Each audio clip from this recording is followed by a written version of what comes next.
achere wana manduwe au yakadzitape nonhaudzo manhoko dzozuva rogumi noshanu mwedzi uno wanyamavhuvhu.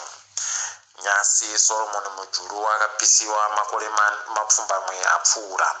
Tinoti mweya wache uzorore murugare. Munhaudza Nyasi, hurumende yotukana noboka ronyika dzomuAfrica roAfrican Union gurukota rezvousavirano dzimwe nyika zibusiso mwoyo rati boka riri kuratidza pachena kuti ribenzero dzaro nokuti riri kufuriwa zvokuita nezvokureketa noBritain. Izvi zvinotoshamisa zvikuru uye zvinogona kusiya Zimbabwe pakanyangaritsa mukuchidzana kwayo nedzimwe nyika. Makwiriro zvinhu munyika mwedzi wachikunguru akaenderera mberi kukaramatana nomanera kuenda pazvikamu 35 kubva muzana. Makwiriro zvinhu pagore nopagore mwedzi uyu akabva andoitawo mazana masere nomakumi matatu anonomwe mwedzi wakakunguru uyu. Wana chiremba waribe Migano wari kuchema nokuda kwokuti mamiriro ozvoutano munyika aribe kuningisika zvino. Watoenderera mberi wachiti hurumende yedu inofanira kuti iite bau rokunadzirisa zvipatara nezvimwe zvese kuti vanhu vaone pekurapiwa pazvino. Imwe kambani inoita zvokuongorora ropa rowanhu yeLancet yatoti iyo hurumende inofanira kuti ishingirire inadzirise zvinhu kuti vanhu vagoita utano hwezvinhu hunoningisika.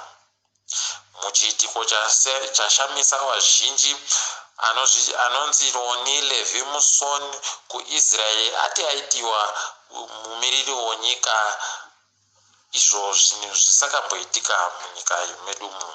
Ati aitiwa mumiriri wonyika kuIsrael ko nokuti Zimbabwe irida kutanga kuisa muzinda wayo ikweyo. Heno kuti wanofunga nopai vanhu nokuti muchindayu anogona bachiro kuperetera zita raMunangagwaro. Dare guru romunyika ratiro kudzingiwa kwakaita wamiriri wedare reparamende weMDC Alliance unosvika 12 nobato reMDCT kuri pamutemo. Heno kuti zvichagopera nei zvakadandi.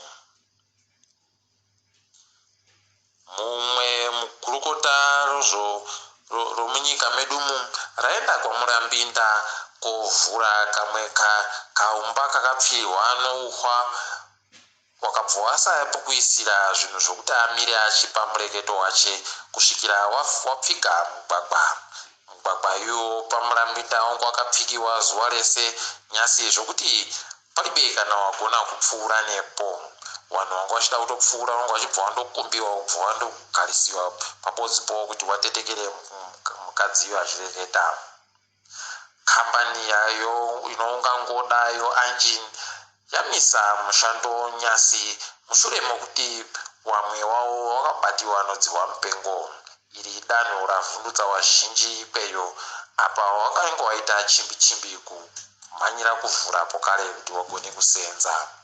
Toringa hedu dzopasi rese. Rimwe gwicho roaimbowa mutungamiri wenyika yeAngola Eduardo dos Santos rinonzi Firmino rapiwa mutongo makore 5 nokuda kwonyaya dzouori une mari inosvika $500 mamiliyoni okuAmerica. Hanzvadzi yache Isabel dos Santos abatiwawo mari inosvika mamiliyoni 442 muchikamu chake chiri muNOS yokuAngola ikweyo. Munyaya dzeuori pokare kuMalawi bazi rinorwisana nouori rati rasunga mari iri muhomwe yomabhangi mairi yapita mutarika aimbowa mutungamiri wenyika. Wati wari kumuferefeta kuti aisikinyei panguva yanga ari mutonga makore 6. Munyaya yekugumisira yanyasi South Africa kwai chagoenda danho ropiri mupfigwa kubva musi womuvhuro. Danho riri kusvika riri kuenda mberi kwemwedzi mubodzi kusvikira mwedzi waGunyana uri kutevera. Danho riri wabva wasimudza kuti doro unofoja zvaakutengesiwa pokare nezvimwe zvizhinji zvaakubvumidziwa kuita. chinoimba kuti zvichasimudzawo upfumi hwenyika iyi. Tiri ipapo mabiyangu, chitima chogumira pano Nyasi. Ndini wenyu Mhanduwe Bonawo.